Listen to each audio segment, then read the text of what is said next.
Esto es América Noticias bajo la dirección general de Carlos Vasallo. Estos son los titulares que marcan la jornada informativa de hoy. La guerra entre Estados Unidos, Israel e Irán amenaza ahora el estratégico estrecho de Hormuz, por donde pasa cerca del 20% del petróleo del mundo. La tensión sube aún más. Un alto funcionario iraní lanza una amenaza directa contra Donald Trump. Tenemos los detalles. Y la presión también apunta a La Habana. Surge un ultimátum desde Washington al régimen cubano. ¿De qué se trata? Les contamos. Mientras tanto, en Cuba crece la rabia en las calles. Otra noche de cacerolazos. ¿Qué viene ahora? Además, Miguel Cosío, de La Resistencia, conversa con el abogado Marcel Felipe sobre las negociaciones de Estados Unidos con el régimen cubano para determinar la transición en la isla.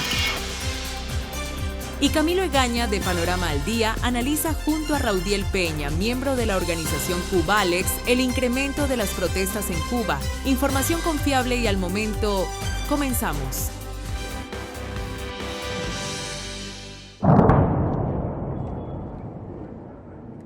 Cuando se cumplen 12 días de enfrentamientos, la guerra en Medio Oriente sigue escalando y el mundo mira con preocupación hacia uno de los puntos más sensibles del planeta, el Estrecho de Hormuz, la arteria por donde circula gran parte del petróleo mundial. En las últimas horas, 3 buques comerciales fueron alcanzados por proyectiles cerca de esa vía marítima estratégica, en un incidente que vuelve a elevar la tensión en la región.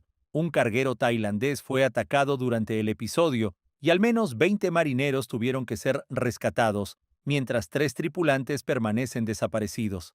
El ataque ocurre en medio de un escenario de creciente confrontación entre Irán, Israel y Estados Unidos, que ya se extiende por varios frentes. Las Fuerzas Armadas estadounidenses confirmaron que destruyeron barcos iraníes que estaban colocando minas navales cerca del Estrecho de Hormuz, una maniobra que podría haber paralizado el tránsito marítimo en una de las rutas energéticas más importantes del mundo. De acuerdo con el Pentágono, al menos 16 embarcaciones utilizadas para minar la zona fueron eliminadas, en lo que Washington describe como una acción clave para proteger la seguridad de la navegación internacional. Pero mientras Estados Unidos intenta mantener abierta la vía marítima, Irán ha intensificado sus ataques en la región.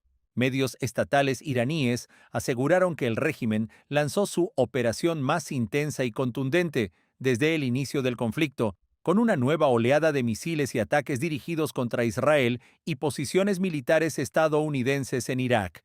La respuesta de Israel no se hizo esperar. Las fuerzas israelíes confirmaron que lanzaron una nueva ofensiva aérea contra objetivos en Teherán, la capital iraní. Equipos de prensa en el norte del país reportaron bombardeos nocturnos que se prolongaron durante casi una hora, en lo que sería una de las operaciones más intensas contra instalaciones estratégicas del régimen. El mandatario advirtió que cualquier intento de cerrar el estrecho provocaría muerte, fuego y furia contra Irán. El mensaje busca dejar claro que Estados Unidos está dispuesto a defender una de las rutas energéticas más importantes del planeta, incluso si eso implica una confrontación directa con el régimen iraní. Aunque Donald Trump dijo en las últimas horas que los bombardeos en Irán terminarán pronto, el presidente estadounidense aseguró que prácticamente no queda nada que atacar en el territorio del régimen, aunque funcionarios israelíes y americanos señalan que ambos países se preparan para al menos 2 semanas más de operaciones, con ataques en varios frentes, barcos bajo fuego, misiles cruzando la región y la amenaza de un bloqueo petrolero global. La guerra en Medio Oriente entra en una nueva fase, informó Camilo Lavastilla para América Noticias. Iranian military is quite strong, as you see, because they have the motivation, they have the arms that they need, which are produced in Iran. I don't see any room for diplomacy anymore, because Donald Trump has been deceiving others and not keeping with his promises. La guerra entre Estados Unidos e Irán entra en un momento de máxima tensión. Y ahora el conflicto también se libra en el terreno de las amenazas. Desde Teherán, uno de los hombres más poderosos del régimen, Ali Larijani, lanzó un mensaje directo contra el presidente Donald Trump, insinuando que podría ser eliminado en respuesta a los ataques estadounidenses. El secretario del Consejo Supremo de Seguridad Nacional iraní afirmó que las amenazas del presidente Donald Trump hacia su país están vacías y le instó a vigilar su espalda porque podría ser eliminado. Las declaraciones llegan después de que Trump advirtiera que Irán enfrentaría golpes mucho más devastadores si intenta bloquear el paso del petróleo por el estratégico estrecho de Hormuz, una de las rutas energéticas más importantes del planeta. Pero en Washington, el tono es de confianza. Según el Pentágono, en las últimas horas Irán ha lanzado menos misiles que en cualquier otro momento del conflicto, lo que refuerza la idea de que la infraestructura militar del país ha sido seriamente golpeada. El propio Trump ha señalado que la ofensiva ha sido tan efectiva que prácticamente ya no quedan objetivos importantes por destruir dentro del territorio iraní. Por eso, en Washington, muchos analistas cuestionan el alcance real de las amenazas lanzadas desde Teherán. Y no es la primera vez que el régimen iraní es vinculado con planes contra el presidente estadounidense. En noviembre de 2024, el Departamento de Justicia reveló cargos federales relacionados con un complot frustrado para asesinar a Trump antes de las elecciones presidenciales de ese año, uno de varios planes atribuidos a redes vinculadas con Irán. La Casa Blanca sostiene que la ofensiva militar busca neutralizar la amenaza del régimen iraní y proteger a los aliados de Estados Unidos en la región. Mientras tanto, el intercambio de advertencias continúa. Irán intenta proyectar fuerza, pero desde Washington aseguran que la balanza militar sigue inclinándose claramente a favor de Estados Unidos, informó Camilo Lavastilla para América Noticias. Cuba ahora no tiene ingresos. Todos sus ingresos serán de Venezuela. Cuba está al final del camino. Realmente está al final del camino. Una toma amistosa puede que no sea una toma amistosa. No importaría porque realmente están, como dicen, funcionando con los últimos vapores. La presión de Washington sobre La Habana parece entrar en una nueva fase. Según un reporte del diario británico The Telegraph, la administración del presidente Donald Trump estaría impulsando una estrategia para forzar un cambio de poder en Cuba, ofreciendo a la cúpula del régimen una salida negociada, abandonar el poder o arriesgarse a un destino similar al de otros líderes aliados del bloque autoritario en la región. El plan contemplaría una especie de vía de escape política para figuras clave del sistema cubano, incluyendo a la familia Castro y al dictador Miguel Díaz-Canel, permitiéndoles apartarse del poder dentro de una eventual transición. De acuerdo con el informe, el posible acuerdo incluiría negociaciones sobre sectores estratégicos como puertos, energía y turismo, además de una flexibilización parcial de ciertas sanciones económicas y mayores facilidades para los viajes de ciudadanos estadounidenses a la isla. La estrategia se produce en un momento en que Washington considera que tiene más poder de negociación que en el pasado, debido al deterioro económico que vive Cuba y a la pérdida de aliados clave en la región. El propio Trump ha afirmado en varias ocasiones que el régimen cubano está al final del camino, sin dinero ni recursos energéticos suficientes, y ha dejado claro que el secretario de Estado Marco Rubio está manejando el tema al más alto nivel dentro de su administración. Pero el mensaje que circula en los círculos políticos de Washington también tiene un trasfondo claro. El caso del dictador venezolano Nicolás Maduro, capturado recientemente y trasladado a Nueva York para enfrentar cargos federales por narcotráfico, se ha convertido en una advertencia para otros gobiernos aliados del eje Caracas-La Habana. En otras palabras, el mensaje que algunos analistas interpretan desde Washington es directo: salida negociada o enfrentar las consecuencias. Mientras tanto, las especulaciones crecen sobre lo que podría convertirse en uno de los movimientos geopolíticos más importantes para Cuba en décadas, en medio de una crisis económica y energética que mantiene a la isla bajo presión interna y externa, informó Alejandro Montes de Oca para América Noticias.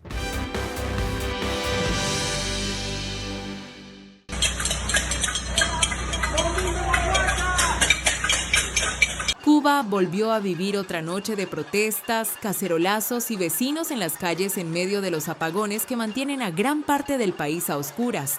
Reportes difundidos en redes sociales indican que varios municipios de La Habana y localidades del interior registraron manifestaciones vinculadas a la crisis energética, lo que marcaría la quinta jornada consecutiva de malestar público. En barrios de la capital como La Lisa, Marianao, Guanabacoa, 10 de octubre, Playa y Arroyo Naranjo, vecinos salieron a las calles o golpearon calderos desde sus casas para protestar por los cortes eléctricos que en muchas zonas superan las 12 y hasta 13 horas diarias. En algunos puntos de la ciudad, los manifestantes bloquearon calles, lanzaron consignas y llevaron a cabo acciones simbólicas contra el gobierno, mientras el sonido de las cazuelas se escuchaba durante gran parte de la noche.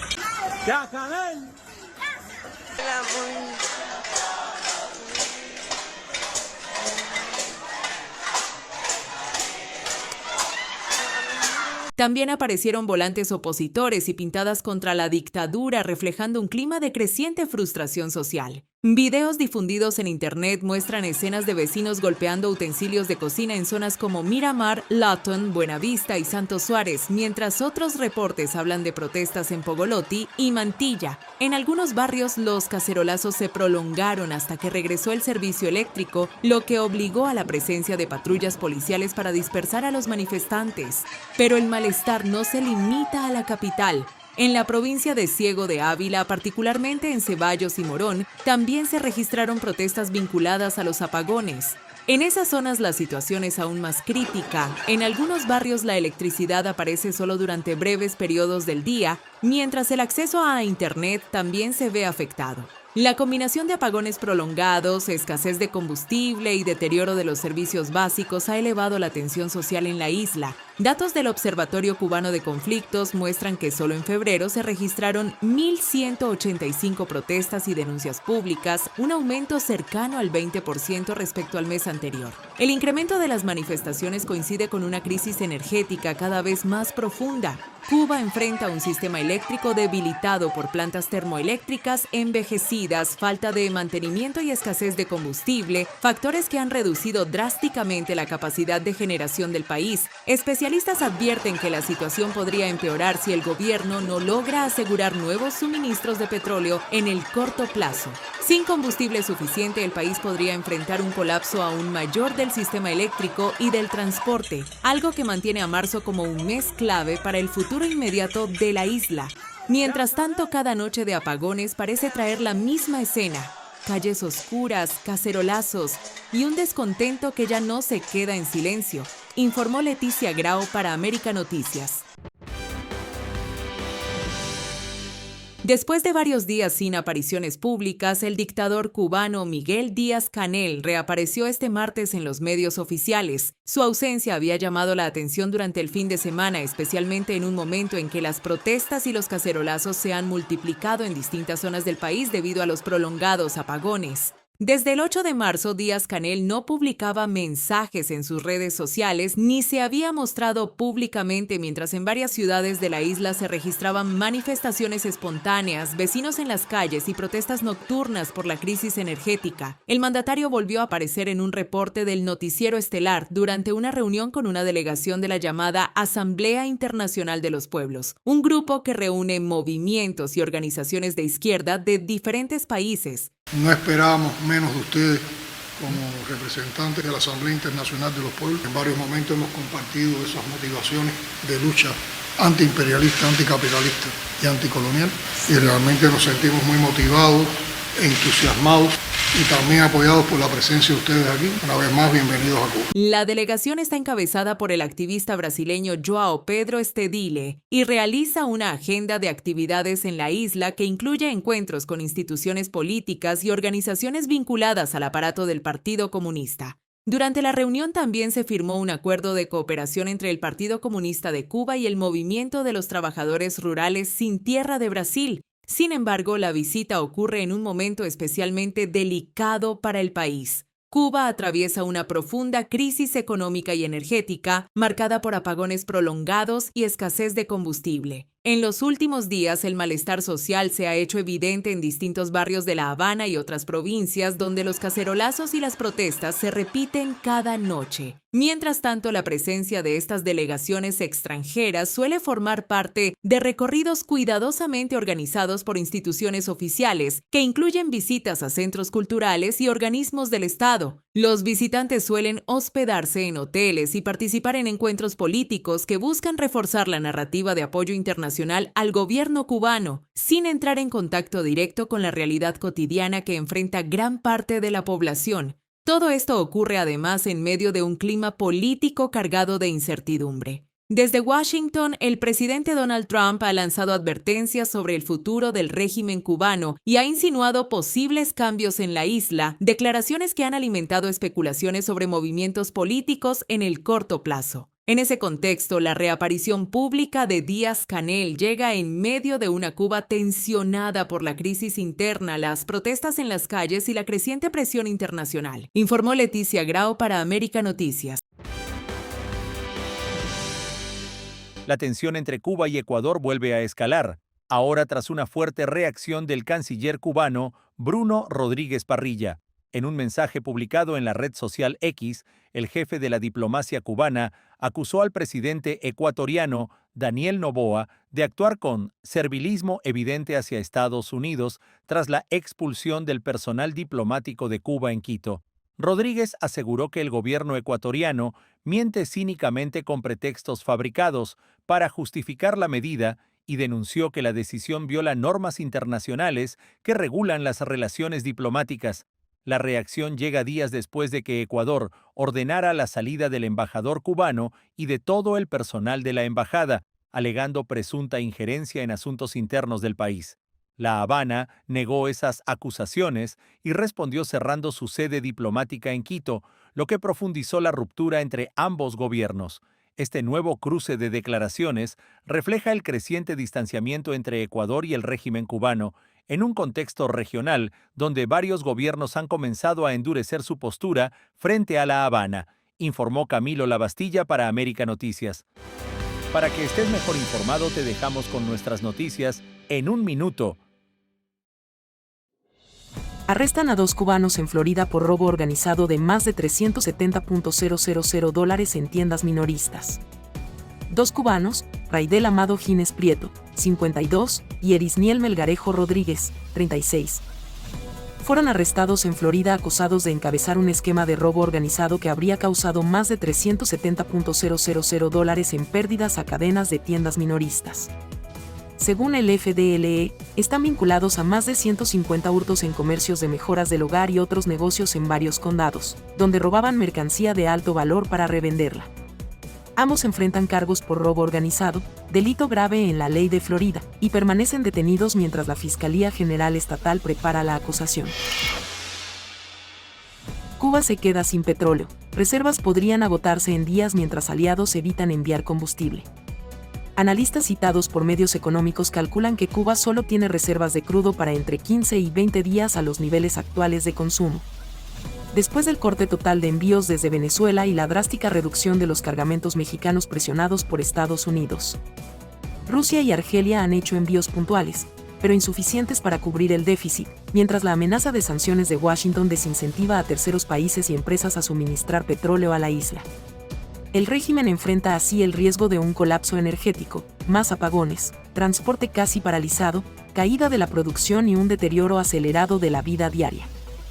Con muy poco margen de maniobra sin un acuerdo externo o un cambio profundo en su modelo. Israel Rojas, buena fe, confirma relación con la vocera del régimen Cristina Escobar. Israel Rojas, líder de Buena Fe, confirmó públicamente su relación sentimental con la periodista oficialista Cristina Escobar, una de las principales voceras del régimen cubano. La pareja ya había sido captada junta en viajes y actos en el extranjero, y durante años circularon versiones sobre un vínculo que ambos evitaban comentar abiertamente. La confirmación refuerza la imagen de Rojas como figura estrechamente alineada con el poder, después de años defendiendo al gobierno y responsabilizando a Estados Unidos de la crisis en la isla. Hacia el aeropuerto. Y aquí un gracioso nos tomó esta foto y se la mandó a Roberto Lamelo Piñón, el chivatico jararero que puso el énfasis en que yo viajaba con Cristina, mi actual pareja. Bueno, pues pusieron el énfasis también en estas botellas. Claro, mira para acá, esto es una maravilla. Habana Club, coge tu promoción aquí. Mira la botella que yo le traje a Alexis Díaz Pimienta, cómo quedó antes de empezar el concierto. Alexis, ¿qué tú puedes decir? Trajeron una botella para que yo la probara y están mirando en mi cara que yo no la he visto a ellos. Bueno, para aquellas pequeñas industrias que hayan importado diésel comprado aquí en los Estados Unidos y transportados en estos isotanques, que son unos pequeños tanques que llevan alrededor de 6.600 galones o 154 barriles de producto. Si estos barriles, estos isotanques fueron comprados o adquiridos hace 2 semanas, cuando los precios del diésel estaban por debajo de los $3 el galón, ahora es una situación muy, muy difícil, ya que el precio del diésel, por lo menos aquí en los Estados Unidos, ha superado los 4.50 el galón. Esto aumenta el costo, primero, de los movimientos marítimos de los tanqueros o de los barcos que trasladan estos isotanques a Cuba, que ahora tienen que pagar más por el búnker, por el combustible que ellos mismos utilizan, así como el combustible que ahora tienen que comprar estas pequeñas empresas cubanas. Así que esto es una alza importante en el precio del combustible que van a importar estas entidades. Y la pregunta mía es, ¿puede en realidad el cubano de la calle pagar ahora los nuevos altos precios que sus productos van a tener debido al alto precio de la logística hoy en día? Yo creo que no.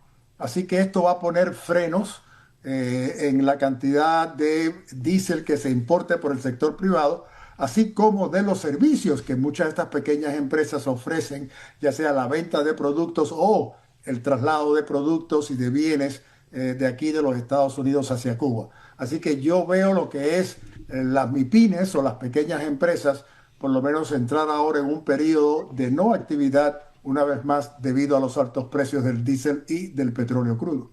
Estamos de regreso en América Noticias junto a La Resistencia con Miguel Cosío.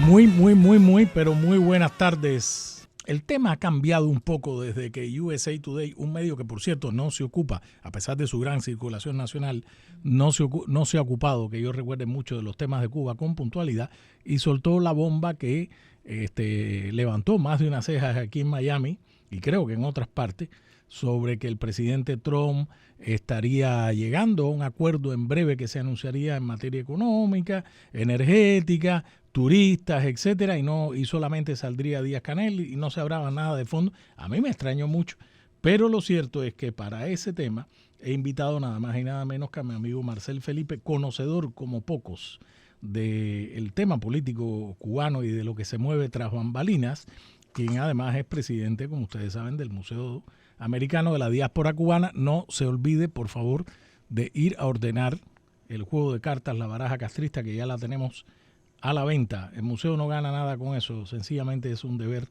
emitir este tipo de cosas. Pero el presidente Donald Trump ayer no echó para atrás, yo diría que aclaró la postura y por esa razón raudo y veloz me di a la tarea de buscar a Marcel Felipe debajo de la tierra hoy, a ver si me empataba con él, porque quiero entender este arroz con mango, independientemente que en el transcurso de la conversación pues le suelte el bombazo de lo que ha publicado hace minutos el diario británico de Telegraph. Marcel, bienvenido a La Resistencia. Buenas tardes.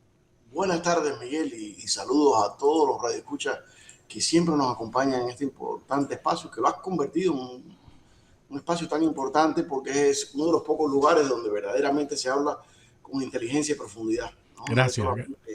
Gracias, Marcel, gracias, y sobre todo con personas como tú que vienen a aportarle al público. Marcel, explícame este arroz con mango al público y a mí. Es decir, primero, se celebra en el Trump Doral la famosa cumbre, no hay otra manera de llamarla, el escudo de las Américas, donde asistieron 12 presidentes y dignatarios de la región con el presidente Donald Trump, el secretario de Estado Marco Rubio, el jefe del Pentágono, etcétera, etcétera, etcétera. Y de pronto, a la salida, USA Today sopla esto que a todos nos extrañó. Y ahora el presidente Donald Trump ha aclarado varias cosas. Explícanos un poco esto, Marcel. Bueno, sí. Habían unas cuantas alarmas o preocupaciones en algunos sectores del exilio y del liderazgo del exilio cuando escucharon a Trump hablando de un friendly takeover, por un lado. Por otro lado, unas declaraciones del secretario de Estado donde pudiera comenzar con un cambio económico, y luego eso se le agregaba el contexto de la historia del USA Today, donde Raúl Castro permanecería en la ecuación. Supuestamente solamente saldría Díaz-Canel, y aquí había un poco de preocupación porque cualquier tipo de cambio donde se mantenga Raúl Castro, y en mi opinión, donde se mantenga en la isla Raúl Castro como símbolo, es extremadamente peligroso para los Estados Unidos, punto y aparte de ser peligroso para los intereses de los que buscamos la libertad de Cuba. Y es peligroso porque, como alguien dijo muy bien explicado el otro día en las redes, la mejor forma de entender a Cuba es un servicio inmenso de inteligencia que está apoderado de un país. No es al revés, no es un país con un servicio de inteligencia.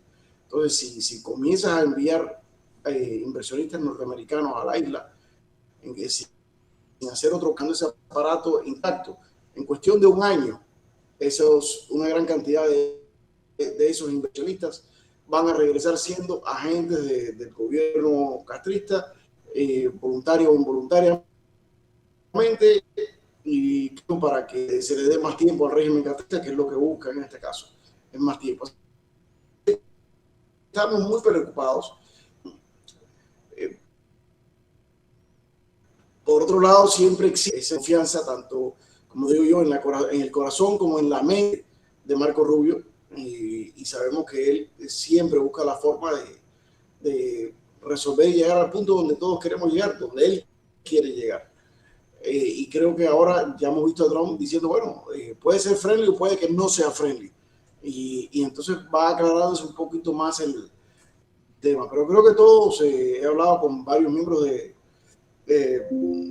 están involucrados, de líderes electos, varios líderes electos, incluyendo miembros del Congreso norteamericano, que están de acuerdo que eso sería un problema para el exilio cubano, dejar ahí a Raúl Castro, un gran problema. Ahora, si este diario, el Telegraph, está reportando que lo que se le está ofreciendo sería que se pueden quedar en Cuba siempre y cuando no tengan el poder, eso habría que mirar y ver y estudiar cómo es el escenario, porque Raúl Castro, la verdad es que es más que todo un símbolo. Raúl Castro está viejo, está mal de salud, pero sigue siendo un símbolo que une a esa dictadura, ese régimen. Con eso vienen cambios, pues vamos a ver, ya los cubanos sabremos qué hacer Castro más adelante, pero si es simplemente cambios económicos y él sigue ahí, sería un grave error también.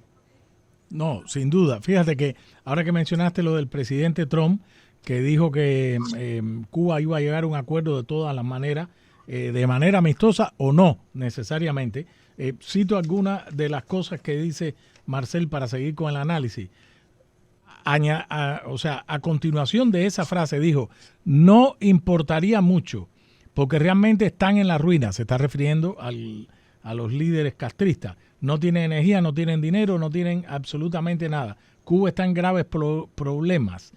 Y entonces es cuando dice, ellos están tratando de lidiar con ello. Y puede que sea una toma amistosa o puede que no sea una toma amistosa. Y entonces ahí es donde él hace la reflexión cuando habla de los cubanos, que dice que está consciente de que muchos cubanos, o que los cubanos, dice él, votaron por él. Es decir, esa es una frase importantísima. Alguien se la puso ahí.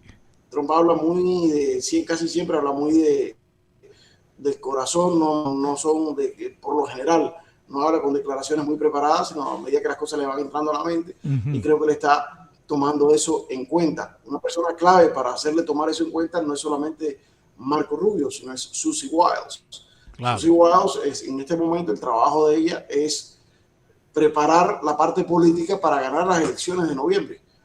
Claro. O sea que creo que sería un error tan garrafal tomar una decisión que causara un daño electoral en este momento, que yo no veo ningún razón ni motivo por lo cual tomarían una acción que no fuera popular acá en Miami. Y por cierto, es difícil, porque Miami está listo para prácticamente cualquier cosa, porque Miami sabe que teniendo a Marco Rubio, lo que se consiga va a ser lo que mejor se pueda conseguir, que es alguien que le va a dar prioridad, importancia, inteligencia y cabeza al tema.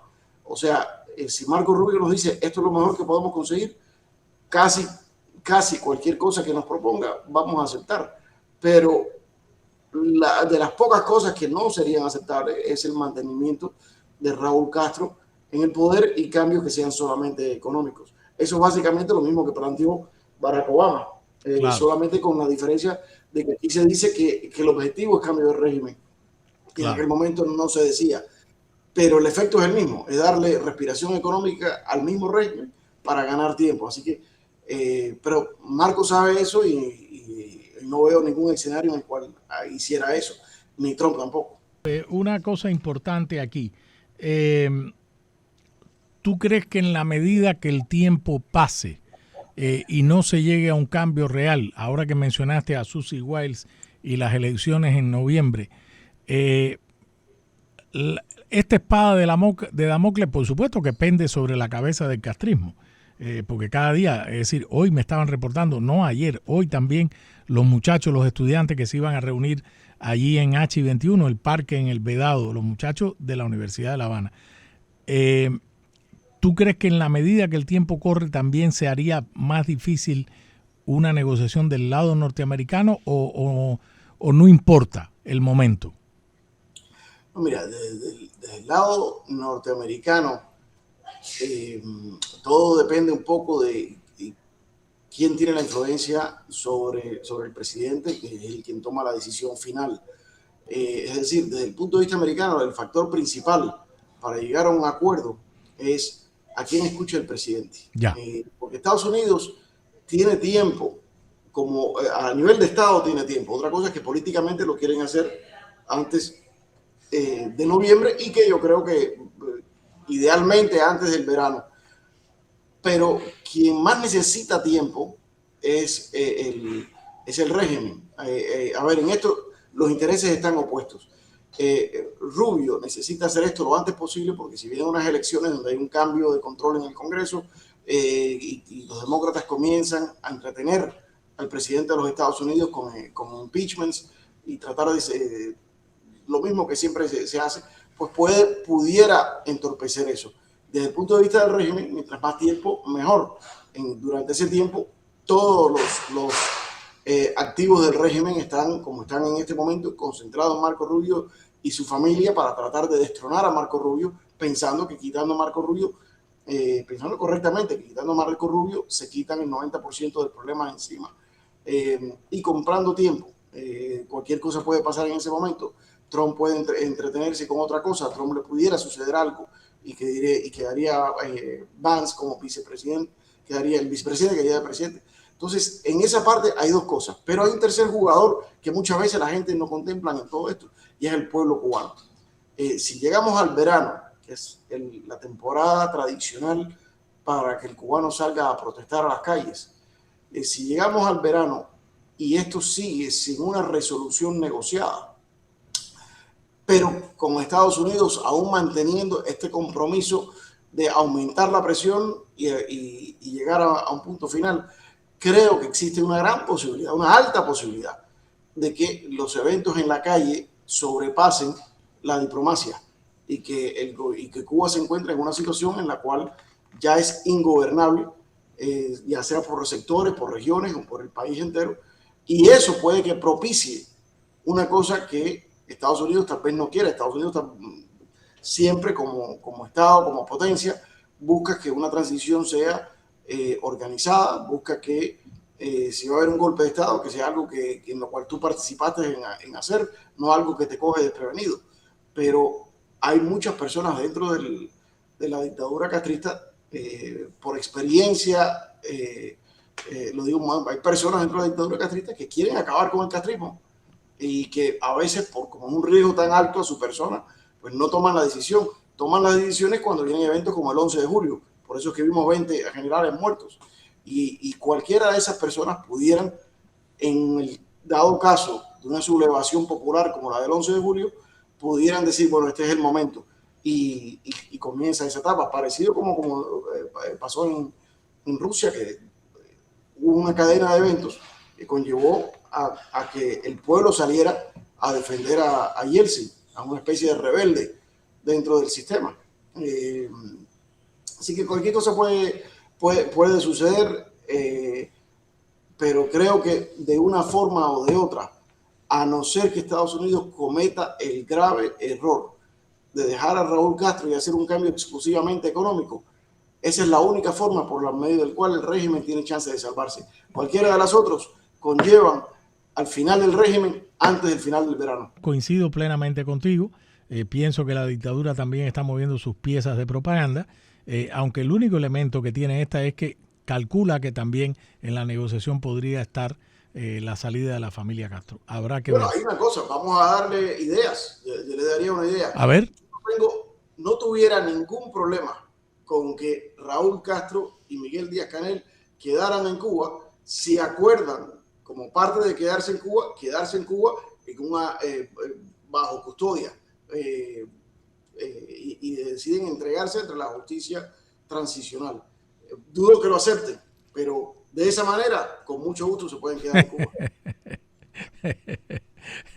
Marcel, muchísimas gracias. Buenas tardes.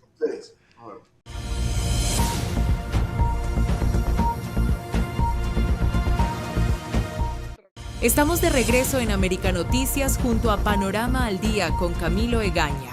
Raudiel Peña, bienvenido de regreso con Camilo. Camilo Egaña le saluda desde Miami. ¿Cómo está usted? Buenas tardes, Camilo. Muchas gracias por la invitación. Estoy bien y es un placer estar contigo en la tarde de hoy. Oye, Cubalex documentó en enero, que es el informe más actualizado que tengo yo sobre mi mesa de trabajo, y me imagino que ya estará listo pronto el de febrero, casi 250 eventos represivos en Cuba, con 179 personas afectadas, 51 mujeres, 128 hombres que fueron víctimas de al menos un evento represivo. Todo parece indicar, Raudiel, que si algo está bien engrasadito y no está en crisis en Cuba, es la maquinaria represiva. Absolutamente. Si algo sigue funcionando como una maquinaria de reloj suizo en Cuba, es el aparato represivo.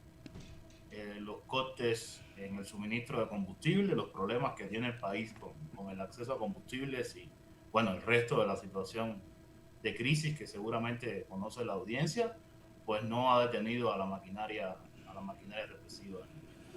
Me llamaba la atención que enseguida que se suscitó esa sentada, esa protesta pacífica en las escaleras de la UH, de la colina universitaria, de la Universidad de La Habana, enseguida la seguridad del Estado, pues en la calle colindante desplegó una especie de puesto de mando para controlar lo que estaba pasando, y enseguida las autoridades de la Universidad de La Habana prometieron contactos semanales tras esta sentada estudiantil. ¿Saben ustedes si han reprimido a esos muchachos, si les han llamado para interrogarlos o sofocarlos un poco? Bueno, hasta el momento no tenemos confirmación de eso. No sabemos si los han interrogado. Es posible que sí, pero no lo puedo confirmar oficialmente. Lo que sí sabemos, porque además varios medios de prensa le han dado cobertura en la mañana de hoy, es que tenían planificado verse en un parque en el Vedado, está ubicado en H21, y automáticamente la seguridad del Estado y otros factores, como se le conoce en Cuba, organizaron una especie de evento social, digamos, incluso con la participación de niños, para evitar que estos estudiantes se concentraran en el parque. De cualquier forma, aunque no tenemos la confirmación de que hayan sido interrogados por la seguridad del Estado, que los hayan acosado de alguna forma, no descartamos que eso ocurra en los próximos días, porque en otras situaciones similares eso ha constituido un patrón de conducta de los órganos represivos cubanos. Unos días más adelante que ocurren estas protestas, pues digamos que a las personas que tienen cierta capacidad de liderazgo dentro de estos grupos, pues son citados, interrogados, amenazados de diferentes formas. Estamos hablando de una protesta que, si bien fue pacífica, hay que decir que sigue siendo inusual. Este tipo de protesta en los medios estudiantiles, sobre todo, sigue siendo inusual. Los cacerolazos en los barrios no, porque las mujeres ya están hartas. Y cuando uno tiene que garantizarle un plato de comida a su hijo, a su nieto, mira, en fin, uno se desborda. Pero entre los estudiantes esto sigue siendo inusual. Ahora, yo recuerdo, estoy hablando de hace 30 años, que cuando yo estudié en la universidad, quien sacaba una uña se la cortaban, porque la universidad era para los revolucionarios, sobre todo la Facultad de Artes y Letras, que era mi facultad. Era imposible una situación como esta. También me imagino que esto de alguna manera ejemplifica el estado de hartazgo nacional que tienen los cubanos. La gente en Cuba, por primera vez en muchos años, dejó de transitar de manera ciega por los vericuetos de la justicia revolucionaria, pongan ustedes las comillas. Raudiel Peña, abogado de Cubalex, leo que han aumentado los actos de hostigamiento a opositores tras la captura de Nicolás Maduro. Es que el régimen tiene miedo, no se explica de otra manera, ¿no? Totalmente. Es algo que hemos monitoreado y que también que se inserta dentro de esta especie de paranoia colectiva que tiene el régimen, de que cada fin de semana hay 2-3 días nacionales de la defensa. Y dentro de esos días nacionales de la defensa, y bueno, también cuando no son días nacionales de la defensa, lo que monitoreamos es justamente eso, un aumento del acoso, de la vigilancia, del hostigamiento a opositores políticos, a periodistas independientes, a movimientos de las damas de blanco, a activistas por los derechos humanos, en todo el territorio nacional. O sea, es algo que no ocurre solamente en La Habana, ocurre en todo el territorio nacional, con patrones de conducta que son patrones de comportamiento que son típicos de las autoridades cubanas. Dispositivos de vigilancia fuera de las casas de estas personas, prohibiciones de salir de su domicilio, hostigamiento mediante las redes sociales, vigilancia, detenciones arbitrarias, en fin, toda esta panoplia de mecanismos represivos que tienen. Por primera vez en muchos años en Cuba se está dando un hecho que no es inédito, pero la envergadura que ha cobrado en los últimos años para mí es altamente significativo, y es que muchos chicos jóvenes se niegan a enrolarse en el servicio militar obligatorio. Y se han registrado incluso casos de suicidios que obviamente la prensa oficialista ha tapado en las unidades militares. ¿Qué está pasando con estos chicos que dicen no voy al servicio militar, no voy? ¿Qué pasa con ellos? Bueno, con el tema del servicio militar, lo primero es considerar que en Cuba esto, desgraciadamente, es parte de los deberes constitucionales y legales que están impuestos a las personas. Pero lo que sí hemos notado, como tú señalabas, es un aumento de la negativa a asistir al servicio militar, no solo de los chicos, sino también de los familiares, que son los primeros que reaccionan de alguna forma a decir mi hijo no va a ir al servicio militar o mi hijo no va a cumplir las obligaciones del servicio militar fuera de la provincia en la que viven. Y lo que hemos notado con eso es que las personas incluso se oponen al cumplimiento del servicio militar sabiendo que no presentarse es un delito y que además no presentarse al llamado del servicio militar también puede recibir multas de unos cuantos miles de pesos que para la audiencia creo que es bueno que sepan que hoy en Cuba es una suma de dinero considerable. A pesar de eso, hemos visto un aumento de las personas a negarse a enviar a sus hijos al servicio militar y de los chicos que dicen, pues no vamos a asistir a la convocatoria. En muchos casos terminan asistiendo, pero lo tienen que hacer básicamente sobre la base de la coacción y de la presión del Estado, que los amenaza con la prisión o con multas cuantiosas. Raudiel Peña, abogado de Cubalex, muchísimas gracias por haber atendido nuestra llamada. Un placer haber estado contigo en la tarde de hoy. Saludos a ti, a todo el equipo y a la audiencia. Información confiable y al momento, de lunes a viernes a las 7 y a las 10 de la noche, aquí en América Noticias.